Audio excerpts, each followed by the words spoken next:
Headers and footers are an integral part of any website, especially if you're working with multi-pages. You will need a header to allow for easy navigation. Within the builder, you get special headers and footers within the Pro version. They are located as special blocks and they are within the block manager. What I will do here for this engagement or wedding site is to bring in a new block. I'll click here in the plus and then we go to blocks. And you will see we have a section here under categories, header, and then footers. Let's select header first, and we have a few pre-made ones. Though they are pre-made, they come in a block with special features that allows you to apply it with conditions across your site.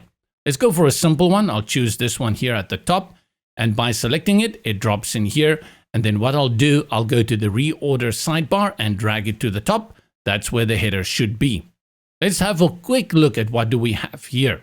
Technically, it is a block, but it is a block with special functionality. Go all the way to the left where you see menu and select that. First of all, your header can be sticky, and by default, it is set to sticky. Sticky means that the moment someone scrolls down, like I'm going to do now, you're going to have this header that pops out at the top that sticks to the top. This is actually entirely separate to the main header, and you can style it out completely differently to suit your sticky needs. Next to sticky, you have static, which means it will remain at the top, and as I scroll down, it disappears. The last one is fixed, and fixed means it will stay at the top as we scroll down. Let's put it back on static and then look at the other options that we have here. This is very important when we come to the assignment of the conditions of the header, because now, instead of creating a header every time for each and every page, we're simply just going to assign it across our site.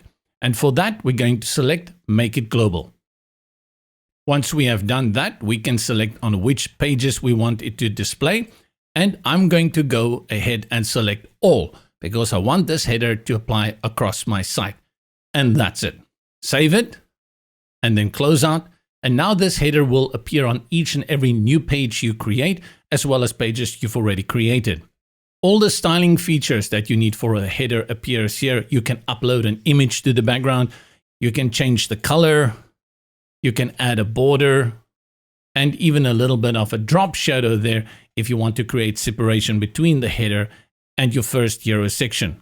And then you can save it. And as usual, you have control over the width and the styling like padding and margins, even giving it a corner as well as a divider.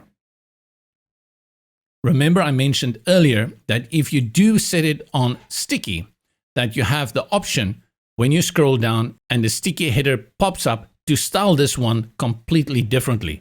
So for instance, I would probably want to make this a little bit transparent, and we can even put it on a darker color and maybe even change out the logo to another one. Apart from the header, we also have a footer block, which more or less acts the same as the header. Let's go back to our block manager and you will see footers here at the bottom that comes with these pre-designed footers that you can use, which is again great if you want the footer block. I'll select this one. This is a great place to drop in again another menu, and from the footer block all the way to the left, you will see you have the option again to make it global. You also have the other options to include the membership and multi-language. In this case, because we want to apply it to each and every page, we're going to select Make it Global, and then we can again put it on All. Immediately, you should begin to understand here that you can create more than one kind of footer. Two great blocks to your disposal to make your websites truly pop out.